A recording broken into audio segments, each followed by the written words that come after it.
Assalamualaikum warahmatullahi wabarakatuh.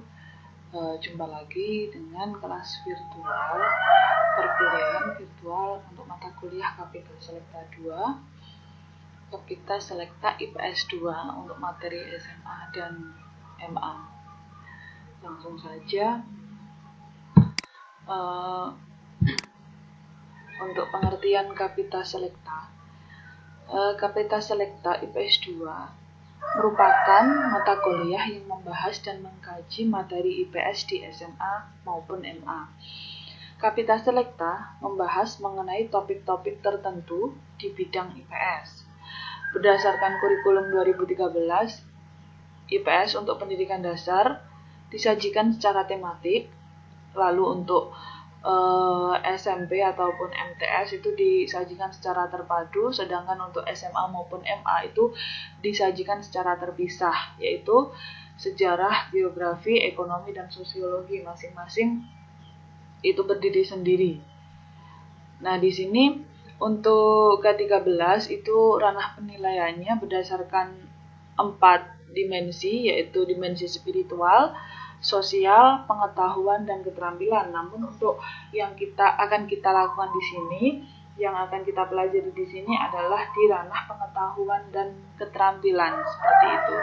Jadi nanti yang kita bahas di sini seperti yang saya bagi kemarin tentang materi-materi terkait dengan materi yang ada di SMA, baik itu untuk mapel sejarah, geografi, ekonomi, maupun sosiologi. Nah, nanti ketika kita membuat materi itu nanti ranahnya untuk ranah pengetahuan dan analisis isu yang kalian yang saudara cari itu nanti setelah dianalisis itu merupakan ranah di keterampilan ya, penilaian tentang keterampilan, seperti itu. Jadi kita membuat suatu materi atau isu terkait materi yang sedang terjadi atau yang baru saja terjadi, seperti itu.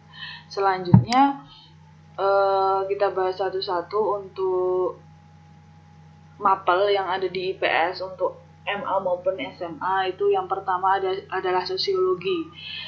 Sosiologi itu adalah ilmu yang mempelajari tentang interaksi manusia. Jadi di sana ada interaksi manusia, ada hubungan peran, baik hubungan atau interaksi antara individu dengan individu, individu dengan kelompok, maupun kelompok dengan kelompok, baik masyarakat dengan masyarakat, seperti itu. Selanjutnya untuk ekonomi. Ekonomi itu merupakan ilmu yang membahas tentang atau ilmu yang mempelajari tentang hubungan manusia dalam hal kegiatan produksi, distribusi, dan konsumsi, baik berupa barang maupun jasa. Di sini bisa dilihat bahwa ekonomi itu hubungan antar manusia, tapi kaitannya dengan uang, dengan pemenuhan kebutuhan, seperti itu. Selanjutnya untuk sejarah itu ilmu yang mempelajari peristiwa masa lalu dalam hal ruang, waktu, dan manusianya. Jadi pelakunya. Nah, di sini yang dipelajari sejarah umat manusia, baik budayanya, lalu kondisinya seperti politik, ekonomi, itu dipelajari di sejarah berdasarkan jenjang kurun waktu tertentu. Selanjutnya untuk geografi itu ilmu yang mempelajari tentang hubungan timbal balik antara manusia dengan lingkungan. Di sini kalau sosiologi tadi manusia dengan manusia, ekonomi tadi manusia dengan manusia tapi kaitannya dengan pemenuhan kebutuhan, sedangkan sejarah terkait dengan peristiwa masa lalu. Kalau untuk geografi berkaitan dengan lingkungannya.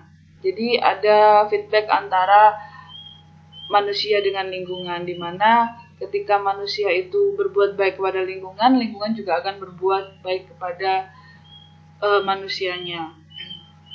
Selain itu, untuk geografi ada yang menyebutkan juga ilmu yang belajar tentang persamaan dan perbedaan antara wilayah satu dengan wilayah lain, antara ruang satu dengan ruang lain, antara lokasi satu dengan lokasi lain. Jadi kita melihat perbedaan-perbedaan itu, perbedaan maupun persamaan. Biasanya kita bisa melihatnya lewat peta. Mungkin nanti ada yang materi pertama terkait peta, itu juga bisa digunakan di sana.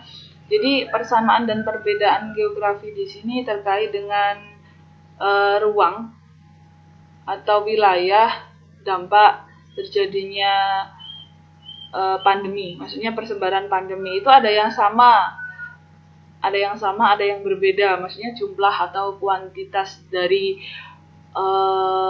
korban atau dari penderita COVID-19 seperti itu. Bisa dikaitkan dengan hal itu. Selanjutnya, nah kita di sini nanti mas mbaknya atau mahasiswa, saudara mahasiswa saya beri KIKD, jadi terkait dengan Permendikbud nomor 37, ini yang terbaru, terkait KIKD SD, SMP maupun SMA. Jadi nanti kalau memang membutuhkan untuk magang yang di SMP itu juga ada. Ini untuk mata kuliah yang saat ini kita butuhnya yang di SMA seperti itu. Selanjutnya, nah di KIKD tersebut, di Permendikbud nomor 37 tentang KIKD itu sudah memuat dari berbagai macam mata pelajaran. Khususnya yang kita pelajari nanti, yang mau kita buat materi itu adalah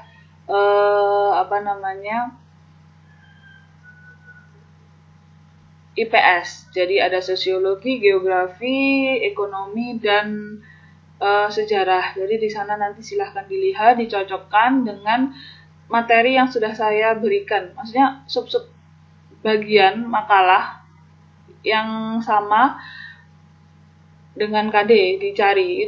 Itu kalau untuk yang tema-tema kemarin memang untuk KKO-nya saya hilangi. Silahkan dicari bagian KD yang mana. Seperti itu. Bisa di kelas 10, 11 maupun 12. Nah, selanjutnya nanti juga KKO terlampir ya. Jadi KKO di sini kata kerja operasional itu menunjukkan level kemampuan berpikir dari masing-masing KD.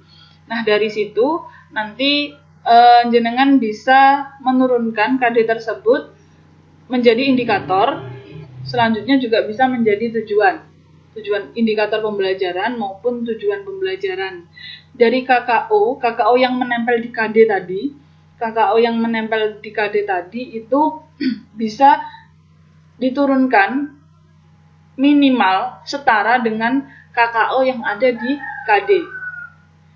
Jadi mungkin sudah pernah diajari ya bagaimana membuat indikator, bagaimana membuat tujuan dari KD yang sudah ada.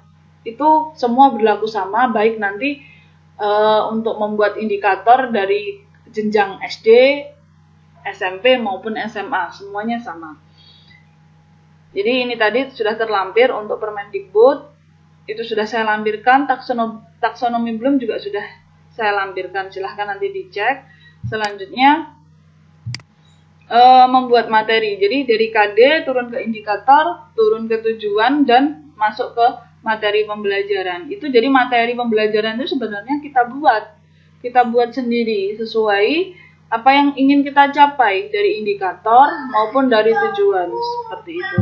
Selanjutnya, baik, di sini ada contoh. Ini dari mapel geografi, tapi saya tidak mengambil KD yang sudah saya berikan ke jenengan semua. Untuk yang pertama, yang ini KD 3.1, memahami pengetahuan dasar geografi dan terapannya dalam kehidupan sehari-hari. Nah, kita analisis dulu. Untuk yang ini, memahami pengetahuan dasar. Nah, di sini ada kata-kata memahami. Nah, memahami di sini itu merupakan KKO, kata kerja operasional, ya. Nah, KKO di sini untuk yang memahami ini berada pada level 2 atau C2, kognitif tingkat 2. Jadi, saudara mahasiswa nanti membuat indikator atau menurunkan KD tersebut ke dalam indikator pembelajaran itu nanti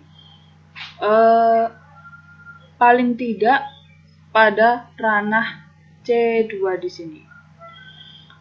Jadi tadi nanti ada yang di lampiran, itu ada beberapa ya, yang di lampiran itu ada beberapa dari memahami, terus ada lagi menjelaskan, boleh menggunakan kata menjelaskan yang setara, boleh kata apa lagi itu ya, boleh memberi contoh, boleh menguraikan, itu yang setara dengan memahami itu ada di sana.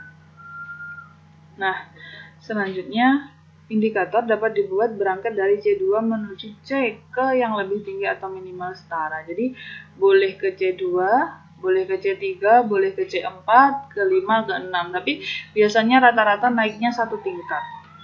Dari C2 ke C3. Kalau C3 biasanya itu yang aplikasi, menentukan, mengidentifikasi itu di C3. Nah, di sini kita sudah tahu kalau KD 3.1 itu memahami, itu berada pada level C2. Oke, sudah C2. Nanti silahkan saudara membuat indikator dari KD tersebut. Contohnya di sini, dari memahami pengetahuan dasar geografi dan terapannya dalam kehidupan sehari-hari, itu pengetahuan dasar ya. Boleh ini saya waktu ada pelatihan itu ada cara ketika kita ingin membuat indikator, kita boleh mencari bukunya dulu. Jadi buku-buku yang mendukung materi tersebut kita cari, kita bawa, lalu sub materi apa yang ingin kita sampaikan dari KD tersebut, misalkan dari bab itu. Pengertian. Berarti saya harus menampilkan nanti membuat materi terkait pengertian. Dan di sana ada konsep dasar di sini ya. Pengetahuan dasar berarti itu memuat pengertian geografi. Jadi saya ngambil KKO dari C2 yang setara itu menjelaskan. Jadi menjelaskan pengertian geografi. Itu indikator yang pertama saya. Terus saya membuat lagi indikator. Nah, tadi di kolom yang C2 itu ada yang lain, kata-kata menguraikan. Menguraikan ini juga termasuk C2. Dia menguraikan di sini termasuk C2. Saya mau membuat indikator menguraikan konsep dasar geografi. Pengetahuan dasar, tadi ada pengertian, ada konsep dasar. Saya tahunya dari mana? Kalau saya biasanya, pasti saya megang buku. Megang modul terkait dengan bab ini, karena memang ya seperti itu. Nah, di sini sudah ketemu dua ya, ada menjelaskan pengertian geografi, ada menguraikan konsep dasar geografi, seperti itu. Selanjutnya, kan indikator banyak ya, saya contohkan 3. Nah, di sini dalam kehidupan sehari-hari ada kata-kata dalam kehidupan sehari-hari. Di sini berarti saya harus membuat contoh. Contoh dari konsep dasar geografi itu apa saja? Di sini berarti saya membuat KKO, memilih KKO yang ada kata-katanya memberi contoh. Ada di KKO memahami, tabelnya KKO memahami ini juga ada KKO memberi contoh. Berarti saya ambil di sana memberi contoh konsep dasar geografi seperti itu. Nah, dari indikator kita turunkan menjadi tujuan. Tujuan di sini biasanya dibubuhi kata siswa mampu, lalu indikatornya apa? Dengan benar. Ada kata-kata dengan benar, dengan tepat. Seperti itu. Nah, dari indikator itu boleh muncul lebih dari satu tujuan. Misalkan ya ini. Untuk konsep dasar geografi itu ada 10 sebenarnya. Ada lokasi, ada jarak, ada keterjangkauan, ada pola, pokoknya ada 10 di sini. Nah, di sini muncul boleh. Tujuannya, siswa mampu menguraikan konsep lokasi. lokasi dengan benar. Siswa mampu menguraikan konsep pola dengan benar. Siswa mampu menguraikan konsep keterjangkauan dengan benar. Seperti itu. Jadi ini tadi saya ngikut saja dari indikator. Kalaupun jenengan tidak mau, maksudnya tidak mau repot sampai tujuan, sampai bikin yang banyak, langsung saja dari indikator ini ke tujuan, namun nanti di materinya silahkan diuraikan lebih detail lagi. Lalu di sini memberi contoh, itu juga sebenarnya tujuannya juga harusnya ada 10, karena kita masing-masing bikin satu, seperti itu. Semoga bisa dipahami ya. Ini nanti, kalau tidak nanti kita diskusi lagi di kolom komentar. Terus selanjutnya tadi sebelumnya di sini sudah muncul ya, ini ada tujuan. Nah, kata-kata ini, pengertian, konsep dasar, contoh konsep dasar, itu nanti bisa muncul menjadi materi. Pengertian geografi, konsep dasar geografi, contoh konsep dasar geografi. Kemudian diuraikan menjadi sebuah materi, seperti itu. Semoga bisa dipahami ya. Jadi membuat materi itu memang berangkatnya dari KD. Nanti bisa diaplikasikan juga untuk membuat RPP sebenarnya. Jadi nanti kuncinya di sini, kuncinya di indikator. Kita bisa menurunkan KD menjadi indikator, kita bisa menurunkan menjadi tujuan. Akhirnya kita bisa membuat materi. Dari sini pun kita nanti juga bisa membuat yang namanya pertanyaan atau alat evaluasi. Jadi ketika kita mau membahas tentang ini, alat evaluasinya atau soalnya ini loh. Berarti ada benang merah. Jadi kita ngajar itu juga harus kita ngajar itu juga harus ada alurnya. Enggak kita ngajar apa, nanti yang dikeluarkan soalnya apa. Nah, itu biasanya yang bikin anak-anak itu tidak bisa mengerjakan. Seperti itu. Jadi, sama halnya dengan semua kuliah seperti ini ya. Nanti kalau yang saya keluarkan di UAS maupun UTS itu tidak sesuai dengan ini, berarti saya itu ngawur. Jadi jangan sampai nanti jadi guru yang ngawur. Ngawur istilahnya gini, kita udah ngajar. Setelah ngajar kita bikin soal, kita bikin alat evaluasi. Nah ternyata kita comot dari buku, dari webnya orang, dari blognya orang. Pokoknya kita comot, nggak mau repot. Nah, akhirnya anak-anak nggak bisa ngerjakan karena yang kita ajarkan beda. Dari situlah kenapa kita harus membuat yang namanya indikator pencapaian kompetensi atau IPK. Indikator tadi loh ya, membuat tujuan, baru membuat materi, ini loh yang mau saya ajarkan. Kalau jenengan rasa itu sudah cukup, jadi KD itu sudah bisa tersampaikan lewat indikator-indikator itu, berarti ya selesai. Seperti itu. Jadi mungkin nanti bisa dipraktekkan untuk KIKD-nya yang di SMP. Semoga saja untuk yang Kapita Selekta 1 mendapat itu. Maksudnya mendapat bagaimana cara menurunkan KD ke indikator, ke tujuan yang akhirnya juga menjadikan sebuah materi di sana. Baik, terima kasih sudah menyimak, semoga bermanfaat. Kita lanjutkan diskusinya di kolom komentar. Sekian dari saya. Assalamualaikum warahmatullahi wabarakatuh.